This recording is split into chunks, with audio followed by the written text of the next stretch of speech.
This is a story from 2015, back when I was a meat manager. I was recently reminded of this incident while explaining a similar topic to a fellow customer.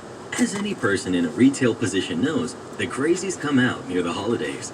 Those customers that can't be reasoned. Head northwest toward Lakeshore Boulevard, then turn left onto Lakeshore Boulevard. A bit of info. In my own time, I'll cut up wild game, deer, elk, fish, in exchange for a share of meat.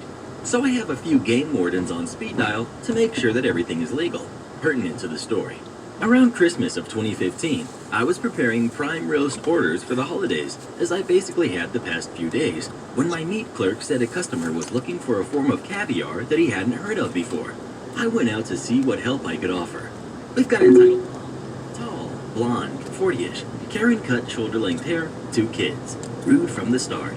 Oh, good. Perhaps you can help me. This employee has no idea what he's doing. Me. Yes, miss. What kind of caviar are you looking for? Entitled Mom. I'm looking for beluga, sturgeon caviar from the Caspian Sea. I bought it here a few years ago, and it was amazing. I haven't been able to find it anywhere. Me. Ma'am, I'm sorry. You must be mistaken. We have never carried beluga caviar. Last I heard, beluga caviar has been banned in the USA since 2005. There was a hybrid farm certified in Florida in 2016. Entitled Kid 1, full volume. Mom, look at the fish. Now sticking his fingers against the glass case. Entitled Mom. Shh, can't you see I'm talking? Back to her full volume. That's impossible. I picked it up here a few years back for $100. You can't BS me. Me. Ma'am, please keep your voice down and refrain from using harsh language. This is a family-friendly store. Ma'am, when beluga caviar was last sold... In a quarter mile, turn right onto Birkenhead Road. $600 an ounce. Once again, we have never sold beluga caviar. Perhaps it was a different sturgeon caviar. We have some that are at the $100 price range. Karen, I don't believe this BS. I know what I bought. My husband is on the city council, and I'm going to tell him about this and get you shut down. Me. At this point, I walked away to call security. She had left when I had gotten back. I didn't think much of it afterwards, just another crazy customer. A few weeks later, the same Karen came back, but this time to gloat.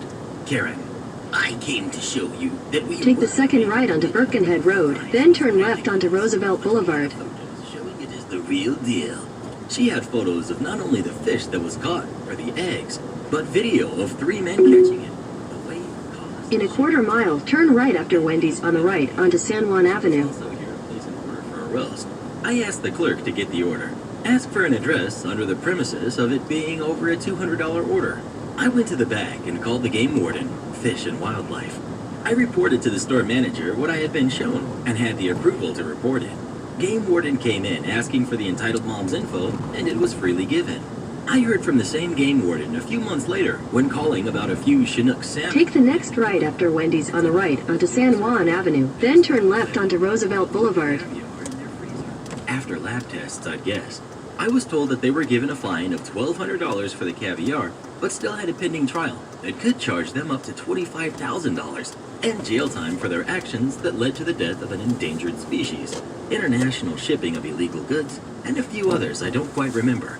I offered to be a witness, but as they had the pictures, product, and messages between the sellers and entitled mom and entitled dad, they had plenty of evidence for a conviction. I wasn't given any info on the results of the trial afterwards. If I could remember her name, I'd try looking it up since it's likely public record. Edit. I forgot to mention, entitled dad did work in the city council, but not as a seat or such. He is, or was, a manager in the public works area, wastewater.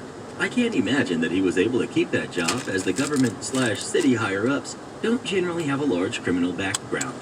Edit 2. I'm glad everyone learned about the beluga sturgeon. I honestly feel bad for the kids that have parents such as these. I always wonder how the kids are doing after one of the parents ends up in law trouble.